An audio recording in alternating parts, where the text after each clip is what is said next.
Next one up here. How do you think that this will affect Dana and Tony Khan's relationship? They've been friends, and AEW, UFC had avoided stepping on each other's toes up to this point. More so than the interdynamics of Dana White and Tony Khan. What kind of a day is this for AEW in terms of the industry leader that now has this much more muscle behind it? Is it a big impact, a minimal impact, or no impact? AEW is in the same place it was yesterday. I don't think it makes a big difference. I think Tony and Dana have probably, socialized a few times. I don't know if they're like super close friends. Was there any kind of UFC cooperation with AEW when they had, was it Junior Dos Santos that was on AEW TV, or other UFC fighters that appeared on TV? They've had Jorge Masvidal, who came in and did the angle with Chris Jericho. Junior Dos Santos had been let go by UFC by the time I believe he did that. But Masvidal that they have had there. And of course, famously, when Dana White lost Booker of the Year in the Observer Awards, he found out who Tony Khan was and left him a voicemail. So I guess, though, you would probably lose your access to UFC fighters, right? Like you're not going to let a UFC fighter appear on an AEW show if they're your sister company over here. Oh, right? Brandon, they're independent contractors. Yes, that's their day off. Yes, and AEW and W are separate. They're in different businesses too, right? But I guess you wouldn't be doing these really minor cooperations with UFC if they come up. Going back to the Endeavor purchase of UFC, one thing I noted at the time, it was very evident, was once that sale went through, it was an eye-opener for a lot of fighters and a lot of management in terms of, we knew this thing was valuable. We never thought it was this big, where you're seeing $1 billion exchanging. And I think fighters at that time also sort of going from, it was still, you don't want to dismiss it as like this mom and pop organization, but it still had its connection to this little engine that could in the early 2000s when Zuffa bought it for $2 million, and this loyalty to Dana White, to the Fertittas. And now all of a sudden it was a whole new company, people that had lifetime deals there. They were extracted from the company, and you had a lot more fighters go publicly about, like, that took off the whole fighter pay discussion. You had a lot more fighters who were willing to be outspoken about it. And it was also at a time when their leverage was greatly diminished once that sale went through. And we enter into this phase where it's a lot of guaranteed rights deals. They're pay-per-views. It's a set amount, as you mentioned. It's less driven by a fighter being enticing a fighter to take a big fight when our money is guaranteed.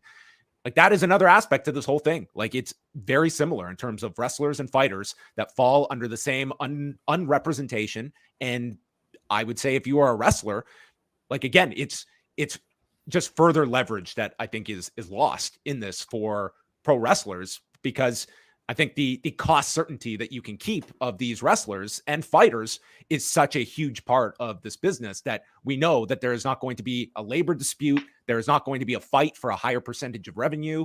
You do not have to worry about that. I guess I think, is there a way that, though, unionization, at least for wrestling, would be more likely, in that I feel like if I'm looking at UFC fighters or W wrestlers, who's more likely to unionize? I think UFC fighters are much more likely to unionize. I don't know if you would agree with that. I would say yes, but I'd say both would be on the low percentage. But it's still difficult. But if it were to happen, I suppose if this is a merged company, wouldn't one go with the other? In that, if MMA, UFC fighters unionized, would that sort of automatically unionize W fighters or W wrestlers? We could talk to somebody like Lucas Middlebrook and think that through, or maybe they would be able to look to W talent to say come with us and put pressure on them to also unionize or something like that. Because I see W talent just being more, just giving more fealty to their employer, W in this case. Okay, let's go to a few more here. Jamie, do we see the venue pulling power from a joint venture breaking into new markets better, or is using coexisting markets? Okay, so I think he's looking at the idea we were just discussing of sort of piggybacking events, going does this make it more attractive? One of the things they brought up was like site fees that UFC has been able to attract, that WWE is getting more aggressive with in Cardiff, with the Puerto Rico that you just reported on. The idea that you package this as a weekend deal. You get a WWE, a big show, you get a UFC pay-per-view, that they can sort of marry these two events and make it these destination weekends for big shows a couple times a year. Yeah, I think that'll continue to happen. I mean, imagine Ireland, you could do a Conor McGregor show one day and a Becky Lynch show the next. All right. MJ is just throwing them at us here. The WWE is deemed more valuable than every professional sports team in the world. Yankees at $7 billion, it cites Man U, Washington football team sale, all less than WWE. So let that sink in. And then he follows up with, let the IPO decide what the real value of that company is. It's I mean, W is an independent company right now. It's $6.5 billion market capital. There we have it. All right. A few more here. Is it possible the pending sale played a factor in the Roman Reigns result? Would it have hurt to change the face of the company during a sale? I hear Emanuel is really a big Roman Reigns fan, not so much a Cody fan. And and Vince was like, well, you know what? No, I don't think that played a role. I think Vince may have played a role. That's possible, but I don't think this mattered at all. Yes. And MJ from MJ was joking that, when we saw the pre-market was down for WWE. Man, fans must have really disliked, or investors must have really disliked that main event finish. The things that wrestling fans care about and the things that investors care about are often very, very different. I'm sure we will be getting the Brandon Rosses and Alex Shermans of the world discussing Cody Rhodes losing and why, and continuing the story. Is it possible SmackDown could go to ABC while Raw stays on the USA Network? I guess it's possible. What's on Friday night on ABC? Shark Tank, and SmackDown often beats it. Yeah. Is Shark Tank going to continue? That's we've got the real life Shark Tank now with this new board of directors to make up this new company. Yeah, and that's one detail we haven't talked about yet, is that there will be a new board when this merger is complete. I think 11 seats. If I'm just doing this off of memory, I think Endeavor will appoint 6 of them. WWE will appoint 5 of them. And only 2 of them, I believe, from WWE will be non-independent members. So my guess is, if let me know if I'm right on those details. But my guess is that means you got Vince and Nick as probably being the non-independent members, and that would result in Paul Levesque no longer being a member of a board. Yeah, the current management setup is 6 seats for Endeavor, 5 for WWE is sort of that breakdown as well. All right, let us continue on. Man, these super chats are just coming in fast and furious. From Parker, $4.99. Up until yesterday, the report was Endeavor was not interested. Did something change, or were those reports just wrong and they were interested all along? I think it's very important to parse the language that Ari Emanuel utilized of not wanting to take on to leverage any more debt. And if you are just change their leverage position, their leverage position. And if you want to hold him at his word, I mean, he told you like this was a move in that direction, not necessarily stating they would not take this on. But I guess I just did not understand sort of the dynamics of a reverse Morris trust and the way of which they have navigated the economics to make this deal appeasing to shareholders. So what Parker's probably referring to is that there was Ari Emanuel made comments on the last Endeavor earnings call, and then made comments on the Morgan Stanley TMT conference saying that they wouldn't change their leverage position, which is corporate buzz talk for they weren't going to do something that put their company more in debt. He was saying this in direct response to questions about a WWE M&A transaction. And it turns out so we heard those comments, and many people, including me, saw that as, well, maybe they don't want to make a deal. That sounds like they're not interested. They're certainly not interested in buying it. But Endeavor is similar enough in size to WWE that they probably wouldn't buy it. They would more likely do some sort of merger. Nonetheless, that they could conceivably get involved in a transaction that would put Endeavor more in debt as a result. But if you do a reverse Morris trust and you pull out, if you pull out, as they're doing, UFC into WWE and merge those companies so you're starting with two companies, you're ending with two companies. They're just a different configuration of what those companies are. And doing that distributes the debt, but doesn't put the company more, either company more, well, it puts the new company, WWE and UFC, more in debt. WWE has very little debt, but it sort of takes some of the debt away from what we now know as Endeavor. And if anything, it reduces their debt. And we did talk about how what Ari Emanuel was saying could conceivably mean that they would be open to a transaction that did not put them further in debt. But now we are learning more about what a reverse Morris trust actually is, and the degree to which that doesn't put you more in debt.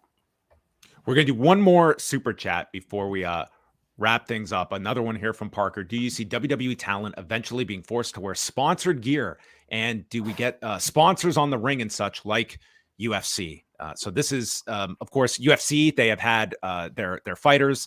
First, it was sponsored by Reebok. Now they have the deal with Venom, under the Rock's Under Armour line as well. And these are deals that UFC has struck, but the fighters are not, they do not share in this. But this is like the fighter uniform that they have to wear. And I guess I would say anything is on the table in terms of bringing revenue to the table. I don't think there's going to be any empty space. That's it. I don't think they're looking at just a clean canvas or aesthetics or upsetting, fan reaction when it comes to new ways to come up with revenue. I would say anything and everything is on the table. And if they can learn from UFC and felt it's been valuable to their bottom line, I think you could certainly see it mirrored in the WWE side of things. I mean, you could say, I don't envision a future where like everybody's wearing the same sponsor, but we've seen already things way before this merger where Rey Mysterio was wearing like Victoria beer sponsored gear. I could see more of that. I don't think, and I think they would understand that it wouldn't be a good idea to have everyone wearing a uniform. I think they understand that creatively part of pro wrestling is everyone has unique gear and unique look. And it's not like UFC in that everybody's going to be wearing a very similar set of attire. So I don't think there's going to be like a uniform where everybody's wearing the same uniform from the same apparel brand. But we very well could see and already have seen more of these, sort of sponsored outfits like we saw Rey Mysterio, I think a couple SummerSlams ago or something. How do you expect this news to be handled on tonight's edition of Raw? I heard Triple H is going to make some sort of announcement. Did you see that? I did not see that, no. I think I saw that. Maybe me playing from the Tony Khan playbook. Big announcement coming. Maybe he'll say something to the effect of how he kind of vaguely addressed it at the end of the press conference, saying, just to let you know, Raw and SmackDown aren't going anywhere, just so there's no confusion here. But I think it's going to be otherwise a normal wrestling show. I mean, it's a post-Mania Raw, but other than that, what else can they say or do that would be worth addressing? Yeah, I think it also says something that you're putting Paul Levesque out there as sort of the front-facing person on your WWE programming as well, as opposed, like if ever there was a reason to have Vince McMahon on, this would be the kind of thing it is. And I think having Paul Levesque out there would probably make the most sense in terms of what you would like to do. So we hope we have done as best as we can of sort of breaking down the information that we have and giving our best insight into where some of this can shake out. But it's going to be an ongoing story throughout the rest of the year. And truly, I don't think we will know the full impact of this deal until probably a year or two into this. Like, there will be the honeymoon phase where everyone is looking at the expectations of what can happen. And then there's a reality that comes when a company is purchased and the impact that has on your workforce, on redundancy, and ultimately looking at down the road of what this means for the companies. Ari Emanuel was not wrong when he stated, like, a lot of people were stunned with the sticker shock of the UFC purchase price. And today you look at all these years later and the $4 billion, like, it doesn't come across as a ridiculous price at all for them. You're not always looking at year one of a big deal like this. You're sort of looking at towards the end of it, like, did you get the proper value? And time will tell. And a big question of that is when this company does go public under whatever name it is, and what Vince McMahon can craft. Maybe his defining legacy will be the name of this new company. Yeah, alpha something. I think if anything is a risk here that I can see that may become a news story in the years to come is, and they kind of alluded it, talked about it in the CNBC interview where the interviewer is asking him, what happens if you disagree? There's a lot of big personalities here that have to work with each other, and people who are used to being the boss, including Vince and Ari Emanuel. So, if there's a story to come here that's a challenge for them, it's cooperating with all of these big personalities. Wait, Ari, I thought you worked for me. Ha ha ha. Yeah, and he's just kind of like ribbing him on the square already about it. So they will. They have promised to body slam the other. So that was all part of our hearty Vince McMahon comedy that we got on CNBC. So that's going to wrap things up. Brandon, I just received there's an analysis report. Mega powers combine.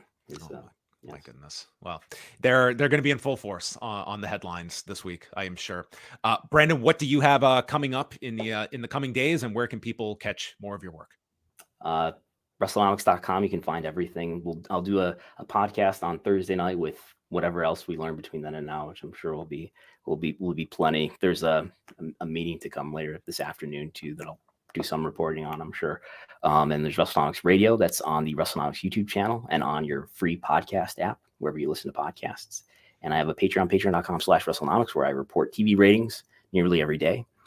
Big spreadsheet you get access to the slides, you get access to my subscriber only podcast, Wrestlenomics 30, every Thursday. Check out all of that. One of the best in the business, Brandon Thurston. And we thank all of you, a lot of you tuning in for this show live. Myself and Wei Ting will be back tonight at 11 Eastern here on the Post YouTube channel. Hit subscribe, and we are live every Monday and Wednesday night here on the channel. We will be talking about Raw and whatever other news comes out today in regards to the sale, and God knows what other news might break between now and then. But that is it for us. Thanks to everybody for tuning in, and we will speak with you tonight.